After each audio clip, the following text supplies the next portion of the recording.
Trump ಟ್ರಯಲ್ತಿ ಕಚ್ಚಗುಳಿ court ಹೇಳಿದ್ದು mask at ಚೀನಾದ 3 ಲಕ್ಷ ವಿದ್ಯಾರ್ಥಿಗಳು ಶಾಕ್ನಲ್ಲಿದ್ದಾರೆ.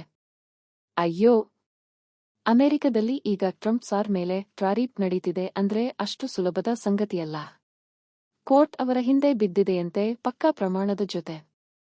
ಹೆಜ್ಜೆ ಹೆಜ್ಜೆಗೆ ಸತ್ಯ ಬಯಲಾಗಿ ಬಂದು ಕೋರ್ಟ್ ಹೇಳಿದ್ದು ಮಾಸ್ಕ್ ಅಟ್ ಅಯ್ಯ ಅಂದ್ರೆ ಎಲ್ಲ ರೂವಾರಿ ಜಾಣ್ಮೆ ಮಾಯೆ ಇವತ್ತಿಗೆ ಗಟ್ಟಿ ಹೊಡೆತ.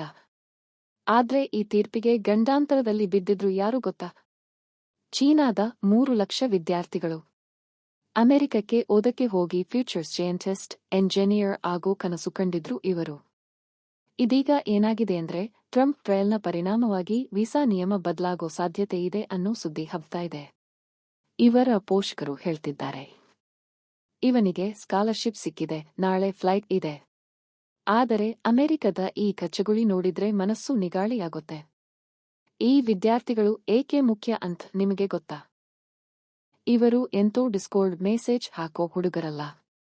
ಇವರು ಸ್ಟೆಮ್, ಸೈನ್ಸ್, ಟೆಕ್, ಎಂಜಿನಿಯರಿಂಗ್, ಮ್ಯಾಥ್ನ ಕ್ಷೇತ್ರದ ಫ್ಯೂಚರ್ ಲೀಡರ್ಗಳು. ಅಮೆರಿಕದ ಹಲವಾರು ಟಾಪ್ ಲ್ಯಾಬ್ಸ್, ರಿಸರ್ಚ್ ಸೆಂಟರ್ಸ್ ಇವನ್ ಮೇಲೆ ನಂಬಿಕೆ ಇಟ್ಕೊಂಡಿದ್ವು. ಅದೇ ಈಗ ಎಲ್ಲ ಅತ್ತೆ ಅಲೆಮಾರಿ. ಠೇವಣಿ ಹೋದ ಜೋಪಾನ. ಒಂದ್ಸಲ ಫೈನಲ್ ವರ್ಡ್ಸ್. ಟ್ರಂಪ್ ಬಾಂಬ್ ಕೋರ್ಟ್ನಲ್ಲಿ ತೀವ್ರಗೊಂಡಂತೆ. ವಿದೇಶಿ ವಿದ್ಯಾರ್ಥಿಗಳ ಕನಸು ಉದುರೋ ಹಂತಕ್ಕೆ ಬಂದಿದೆ. ಇದು ಕೇವಲ ರಾಜಕೀಯ ವಿಚಾರ ಅಲ್ಲ, ಇದು ಲಕ್ಷಾಂತರ ಮಕ್ಕಳ ಭವಿಷ್ಯ. ಅಮೆರಿಕ ಫ್ಯೂಚರ್ ಬಿಲ್ಡ್ ಮಾಡೋದ್ರಿಗೆ ಈ ಟ್ಯಾಲೆಂಟ್ ಬೇಕು ಅಂತ ನುಡಿದ್ರು, ತೀರ್ಪು ಬಂದ್ಮೇಲೆ ಏನಾಗತ್ತೋ ಅಂತ ಎಲ್ಲರೂ ಬಾಯಿಬಿಟ್ಟಿದ್ದಾರೆ. ಇಡೀ ವಾಟ ಇದ್ರೆ ನಾವೇನು ಹೇಳಿ ಬಿಡ್ಬೇಕು ಗೊತ್ತಾ? ಅಯ್ಯೋ ಮಾಮ, ಟ್ರಂಪ್ನ ಡ್ರಾಮಾ ನಿಂದು ಶನ. ಆದರೆ ವಿದ್ಯಾರ್ಥಿಗಳ ಕನಸುಗಳ ಜೊತೆ ಆಟವಾಡ್ಬೇಡ ಮರಿ.